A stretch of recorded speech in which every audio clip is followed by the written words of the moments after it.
Functions of financial management. पिछली video में हमने फाइनेंशियल मैनेजमेंट का मीनिंग और इसके स्कोप के बारे में पढ़ा था। अब हम फाइनेंशियल मैनेजमेंट के फंक्शंस के बारे में पढ़ेंगे। यहाँ पर मेनली जो 7 मेन फंक्शन दिए गए हैं फाइनेंशियल मैनेजमेंट के, वो पढ़ेंगे। सबसे पहला फंक्शन है determining the financial need. Financial need को डिटरमाइन करना। जो फर्स्ट टास्क होता है फाइनेंशियल मैनेजमेंट का, वो ये एस्टिमेट करना और डिटरमाइन करना होता है कि बिजनेस की फाइनेंस की कितनी रिक्वायरमेंट है। जो भी फाइनेंशियल नीड्स होती हैं, बिजनेस को फाइनेंस की रिक्वायरमेंट होती है, वो 2 टाइम पीरियड होते हैं, मेनली शॉर्ट टर्म के लिए और लॉन्ग टर्म के लिए। अब जो ये दोनों नीड है बिजनेस की, फाइनेंशियल नीड है शॉर्ट टर्म और लॉन्ग टर्म, दोनों अलग अलग कामों के लिए होती है, अलग अलग पर्पस के लिए। जैसे कि शॉर्ट टर्म है, शॉर्ट टर्म फंड क्यों चाहिए होता है बिजनेस को? उनको डे टू डे रिक्वायरमेंट को पूरा करने के लिए, जो रूटीन के फंक्शन है उनको मैनेज करने के लिए, छोटे छोटे काम होते हैं, छोटे छोटे एक्सपेंसेस होते हैं, उनसे मीट करने के लिए तो फंड्स की शॉर्ट टर्म के लिए जरूरत होती है बिजनेस को। अब जो लॉन्ग टर्म है, लॉन्ग टर्म के लिए क्यों जरूरत होगी? कोई फिक्स्ड एसेट परचेज करनी है, बहुत ज्यादा बड़ी एसेट्स है जिसकी लार्ज अमाउंट है, या फिर लॉन्ग टाइम पीरियड के लिए कहीं पर इन्वेस्ट करना है, तो इसके लिए लॉन्ग टर्म फंड्स की रिक्वायरमेंट होती है। तो ये जो फाइनेंशियल नीड है यहाँ पर 2 टाइप से दी गई है, शॉर्ट टर्म के लिए और लॉन्ग टर्म के लिए। अब यहाँ पर नेक्स्ट ये 3 पर्पस दिए गए हैं, जैसे कि फिक्स्ड एसेट्स को परचेज करने के लिए रिक्वायरमेंट होती है, वर्किंग कैपिटल रिक्वायरमेंट जो मैंने अभी बोला है डे टू डे की रिक्वायरमेंट के लिए। उसके बाद modernisation and expansion of business, business को एक्सपेंड करना हो, मॉडर्नाइजेशन हो, मतलब जो नई नई मशीनरी आ रही है, ओल्ड को सेल करके नई को परचेज करना हो, तो ये मॉडर्नाइजेशन हो गया। बिजनेस को और ज्यादा लार्ज स्केल पर एक्सटेंड करना है, तो इन सब के लिए फंड्स की रिक्वायरमेंट होती है किसी भी बिजनेस को। तो जब भी फाइनेंशियल नीड्स को फाइनेंशियल मैनेजमेंट के द्वारा डिटरमाइन किया जाता है, तो वो किन चीजों को ध्यान में देखकर फाइनेंशियल नीड डिटरमाइन करेगी, मतलब जो शॉर्ट टर्म के लिए लॉन्ग टर्म के लिए फंड प्रोवाइड करेगी फाइनेंशियल मैनेजमेंट, वो किन पॉइंट्स के बेसिस पर करेगी। तो यहाँ पर कुछ पॉइंट्स हैं, जैसे कि नेचर ऑफ बिजनेस, बिजनेस का नेचर कैसा है ये देख के फंड्स प्रोवाइड किए जाएंगे। फ्यूचर एक्सपेंशन, फ्यूचर में वो बिजनेस एक्सपेंड होगा या नहीं होगा, हो सकता है फ्यूचर में बंद करने की सोच लें बिजनेस को, तो उनके लिए फाइनेंशियल नीड्स हैं जो कैसे फुलफिल की जाएगी। अगर फ्यूचर में ये लगे, अगर ये लगे कि फ्यूचर में बिजनेस काफी लंबे टाइम तक चलेगा, तो वहां पर लॉन्ग टर्म के लिए इन्वेस्ट कर सकते हैं, लॉन्ग टर्म फंड प्रोवाइड करवाना हेल्पफुल रहेगा। ऐसे ही अगर रिस्क, अगर एंटरप्राइज लग रही हो कि रिस्क टेकिंग है, तो वो लॉन्ग टर्म के लिए ले सकती है। अगर वो रिस्क टेकिंग नहीं लग रही, तो शॉर्ट टर्म के लिए प्रोवाइड कर दो, या फिर इकोनॉमिक सर्कमस्टांसेस। तो ये सब ऐसे पॉइंट हैं जिनको ध्यान में रखते हुए फाइनेंशियल नीड्स को फुलफिल किया जाता है। अब यहाँ पर फाइनेंशियल नीड्स डिटरमाइन की थी फर्स्ट पॉइंट में कि फंड्स प्रोवाइड किए जाएंगे नहीं, किस टाइम पीरियड के लिए किए जाएंगे। अब सेकंड आता है फाइनेंसिंग डिसीजन, मतलब कि जो डिफरेंट डिफरेंट सोर्स हैं फाइनेंस के, उनमें से किस सोर्स में से फंड्स को प्रोवाइड किया जाएगा। For this purpose the financial management is to determine the proportion of debt and equity. इसके लिए डेट और इक्विटी का प्रोपोर्शन डिटरमाइन करना पड़ेगा, मतलब कि डेट से और इक्विटी से कितना फंड रेज किया जाएगा। The mixing of debt and equity is known as the firm's capital structure और leverage. A capital structure with a reasonable portion of debt and equity is termed the optimum capital structure। वो capital structure जिसमें debt का और equity का proportion है जो reasonable होता है, तो उसे optimum capital structure बोला जाता है।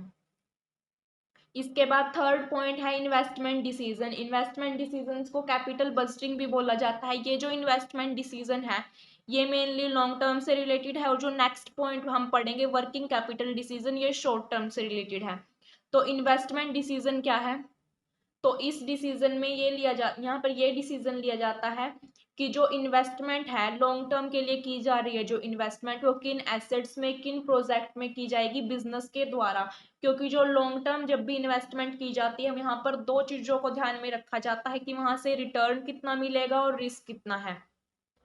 क्योंकि जब भी लॉन्ग टर्म के लिए इन्वेस्ट करने जा रही है कोई भी बिजनेस, तो उन्हें यहाँ पर रिटर्न ज्यादा मिलने की एक्सपेक्टेशन है, बट यहाँ पर रिस्क भी उतना ही ज्यादा होगा।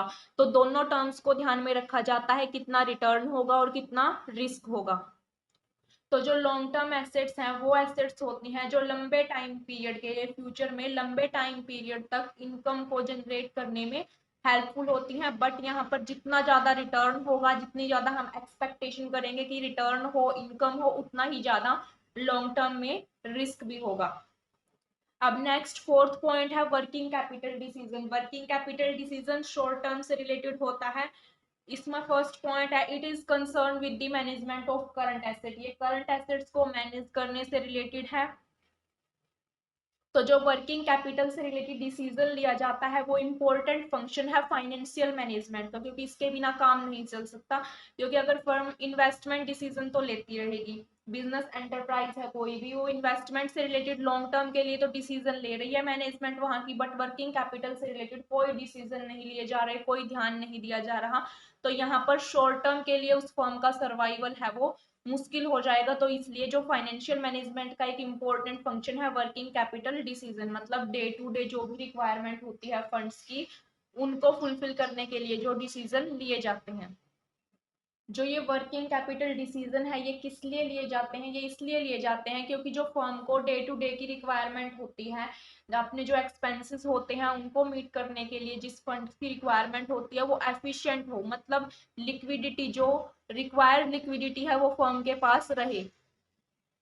लिक्विडिटी का मीनिंग मतलब कैश की फॉर्म में अमाउंट। तो ऐसा ना हो कि फर्म के पास लॉन्ग टर्म में इन्वेस्ट तो कर रही है फर्म, बट शॉर्ट टर्म के लिए उसके पास फंड ही ना हो अपने एक्सपेंसेस को मीट करने के लिए। तो यहाँ पर जो फाइनेंशियल मैनेजमेंट है इनका काम क्या होगा कि करंट एसेट्स को इस तरीके से मैनेज करना कि उनके अंदर जो की गई इन्वेस्टमेंट है करंट एसेट्स के अंदर वो ना तो अननेसेसरी हो और ना ही ये हो कि वो इनएडिकेट हो। जैसे कि अगर इनएडिकेट वर्किंग कैपिटल है फर्म के पास, इनएडिकेट मतलब कि एडिकेट नहीं है वो वर्किंग कैपिटल की जितनी रिक्वायरमेंट थी उतनी वो नहीं है, तो ई लिक्विडिटी की कंडीशन होगी, लिक्विड कैश की फॉर्म में कम होगी अमाउंट, तो करंट रिक्वायरमेंट होती है जो फर्म की उनसे मीटअप नहीं किया जाएगा, तो इससे बैंकरप्टेंसी के चांस हो सकते हैं। ऐसे ही सेकंड है लार्ज वर्किंग कैपिटल। अगर वर्किंग कैपिटल ज्यादा है तो हाई लिक्विडिटी हो जाएगी, कैश की फॉर्म में ज्यादा अमाउंट है फर्म के पास, तो बहुत ज्यादा अमाउंट है जो वो करंट एसेट्स की आइडल पड़ी रहेगी ऐसे ही। तो यहाँ पर जो ये डिसीजन लिया जाएगा इसके बीच में बैलेंस बनाना पड़ता है लिक्विडिटी और ई लिक्विडिटी के बीच में, दोनों का ज्यादा होना और कम होना ठीक नहीं है फर्म के लिए, तो इनके बीच में बैलेंस मेंटेन करना पड़ेगा। अब फिफ्थ पॉइंट है डिविडेंड पॉलिसी डिसीजन। यहाँ पर डिविडेंड से रिलेटेड डिसीजन लिए जाते हैं कि जो फाइनेंशियल मैनेजमेंट ये डिसाइड करती है कि कितना पोर्शन प्रॉफिट का as a dividend share holder के बीच में डिस्ट्रीब्यूट किया जाएगा और कितना पोर्शन उनका बिजनेस के अंदर रिटेन रखा जाएगा। तो जो ये डिसीजन होगा डिविडेंड पॉलिसी से रिलेटेड ये फर्म के प्रॉफिट के ऊपर डिपेंड करेगा या फिर मैनेजमेंट के ऊपर डिपेंड करेगा कि वो कितना डिविडेंड उनको देना चाहते हैं और कितना वो रिटेन रखना चाहते हैं। जो प्रॉफिटेबल कंपनीज होती हैं वो ज्यादा से ज्यादा कैश डिविडेंड पे करती हैं, रेगुलरली कैश डिविडेंड पे करने को प्रेफर करती हैं। इसके साथ साथ वो एग्जिस्टिंग शेयर होल्डर्स को बोनस शेयर भी इशू कर देती है, तो ये प्रॉफिटेबल कंपनीज के केस में है। बाकी जो डिसीजन लिए जाएंगे वो फाइनेंशियल मैनेजमेंट के द्वारा लिए जाएंगे। इसके बाद सिक्स पॉइंट है फाइनेंशियल कंट्रोल। जो पहले हमने जितने भी डिसीजन पढ़े अब यहाँ पर देखेंगे कि अगर वहां पर कोई भी डेविएशन आता है तो उसको कैसे रिमूव किया जाएगा। फाइनेंशियल कंट्रोल क्या है? Financial control devices include budgetary control, cost control, ratio analysis etcetera. In financial control all standard of financial performance are determined. जो स्टैंडर्ड है सबसे पहले वो फिक्स किए जाएंगे फाइनेंशियल परफॉर्मेंस के, उसके बाद जो एक्चुअल परफॉर्मेंस हुई है उसको कंपेयर किया जाएगा प्री डिटरमाइंड स्टैंडर्ड के साथ। पहले हमने यहाँ पर स्टैंडर्ड को फिक्स किया, इसके बाद जो एक्चुअल परफॉर्मेंस हुई, जो एक्चुअल में जो रिजल्ट आया, ये सब जो डिसीजन लिए गए हैं उनका, उनको कंपेयर किया जाएगा जो पहले से स्टैंडर्ड फिक्स किए गए थे उनके द्वारा, उनके साथ में। अगर वहां पर कोई डेविएशन आती है मतलब कोई चेंज आता है, मान लो हमारे जो स्टैंडर्ड फिक्स किए गए थे और जो एक्चुअल में परफॉर्मेंस हुई है उनके बीच में बहुत ज्यादा डिफरेंस है, मतलब हमने एक्सपेक्टेशन ज्यादा ही करी थी बट जो एक्चुअल परफॉर्मेंस हुई वो उतनी ज्यादा नहीं हुई, तो यहाँ पर सबसे पहले स्टैंडर्ड फिक्स कर दिया, फिर एक्चुअल जो परफॉर्मेंस हुई उसके साथ में कंपेयर कर दिया। अगर कोई डेविएशन आता है, कोई चेंजेस आते हैं, तो यहाँ पर फाइनेंशियल मैनेजमेंट का काम क्या होता है? उन डेविएशंस के रीजंस को फाइंड आउट करना कि किन रीजंस की वजह से जो ये चेंजेस आए हैं वो ये चेंजेस क्यों आए हैं, और उसके बाद स्टेप्स लिए जाते हैं डिफरेंट डिफरेंट इन डेविएशंस को, इन चेंजेस को रिमूव करने के लिए। इसके बाद 7th पॉइंट है रूटीन फंक्शन। रूटीन मतलब डेली के जो फंक्शंस हैं जो फाइनेंशियल मैनेजमेंट के द्वारा इनसे रिलेटेड भी डिसीजन लिए जाते हैं। फर्स्ट है supervision of cash receipt and payment and safeguard of cash balance, opening bank account and उनको मैनेज करना, safeguarding of securities, insurance policies की जरूरत पड़ती है जो बिजनेस को, अदर वैल्यूएबल डॉक्यूमेंट्स हो गए, maintaining record and preparation of report, establishing a proper system of internal audit. तो ये सब काम होते हैं फाइनेंशियल मैनेजमेंट के, ये सब फंक्शन थे।